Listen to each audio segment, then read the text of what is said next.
I attended the Velvet Live meeting yesterday in Fort Lauderdale where the subject was raised about other airlines attempting to use foreign nationals on some of their international flying. How can the AFA protect us against the use of foreign nationals here at Delta? David? Yeah, I'll take that. We have negotiated over those issues over the years. At United, I think we set the industry standard by setting very strict limits on the use of foreign nationals. First, it was limited to a couple of cities in Southeast Asia, and it couldn't be more than, I think, 1% of the seniority list. And nobody could be furloughed if those foreign nationals were still in use. So when the furloughs began after 9/11, the first thing that happened because of our contract was the company had to furlough the foreign nationals first.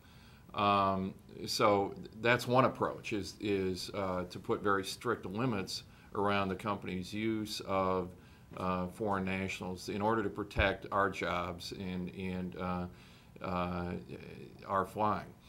The other approach, frankly, is what just happened at Northwest. Northwest in the bankruptcy negotiations thought they had enough leverage to force the union to accept opening up the contract to allow them to hire foreign nationals. And it became really sort of the focal point of those negotiations.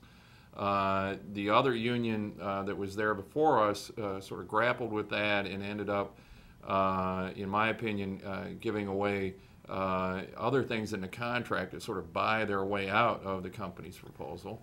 The better approach in negotiations, if there's something fundamental like that that everybody agrees we would never want to do, is just to tell the company right up front, we're just not going to do that. And we've had that experience at other places as well.